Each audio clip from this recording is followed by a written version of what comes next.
Friends, आज हम आपको सुमित्रा नंदन पंत का जीवन परिचय पढ़ाने जा रहे हैं।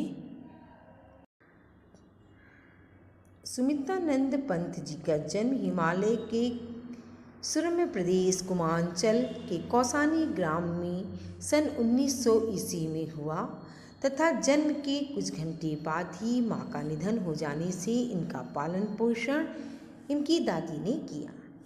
मात्र चौथी कक्षा में इन्होंने अपनी सर्वप्रथम छंद रचना की और उच्च कक्षा के लिए पढ़ने के लिए अल्मोड़ा आ गए। वहाँ पर इन्होंने अपना नाम गोसाई दत्त से बदलकर सुमित्रानंदन पंत रख लिया। जुलाई 1919 में इलाहाबाद आए और मोर सेंट्रल कॉलेज में प्रवेश लिया, लेकिन 1921 में महात्मा गांधी के आह्वान पर कॉलेज छोड़ दिया।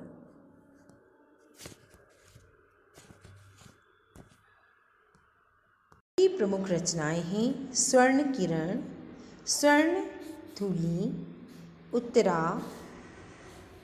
कला और बूढ़ा चांद, लोकायतन, चिदंबरा, वीणा, ग्रंथि, पल्लव, गुंजन आदि।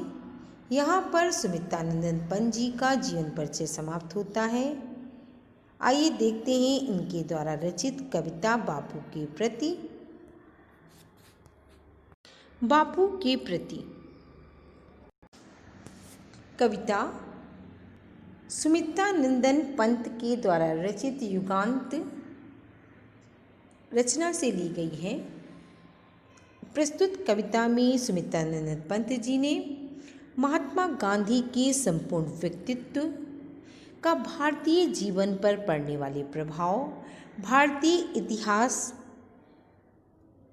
विश्व इतिहास में उनकी देन और कवि ने उनके द्वारा सत्य, अहिंसा, असहयोग, प्रेम के माध्यम से अन्याय, हिंसा और साम्राज्यवाद की जो मदान्धता थी उसको पराजित कर गांधी जी ने जिस अभूतपूर्व आत्मबल का परिचय दिया उसका महत्व भी प्रतिपादित किया है।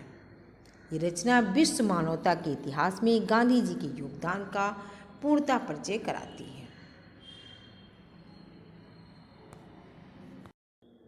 आइए देखते हैं कविता बापू के प्रति।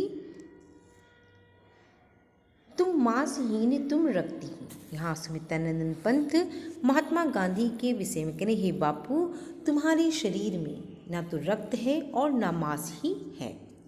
हे अस्तिशेष तुम अस्तहीन, तुम शुद्ध बुद्ध आत्मा केवल, हे चिर पुराण, हे चिर नवीन। तुम्हारे अंदर ऐसा लगता है कि काली अस्थियां ही शेष हैं, किंतु वास्तव में तुम सभी विकारों, शुद्ध बुद्ध आत्मा केवल तुम्हारे अंदर कोई भी विकार भी नहीं, सिर्फ शुद्धता ही है तुम्हारे अंदर। मानवों के अंदर जो विकार होता है उन विकारों से तुम परे हो। तुम्हारे अंदर सिर्फ शुद्ध बुद्ध आत्मा है और चिर पुराण है चिर नवीन। तुम्हारे अंदर पुराने और नवीनता का सामंजस्य है। तुम मानव जीवन की पूर्ण इकाई हो। तुम्हें देख करके ऐसा लगता है कि तुम में पूर्णता है मानव जीवन की। तुम में असार भव शून्य लीन, और ये जो नश्वर संसार है वो संसार तुम में विलुप्त हो गया है। भव शून्य लीन विलुप्त हो गया है। आधार अमर होगी जिस पर भावी की संस्कृति समाजहीन।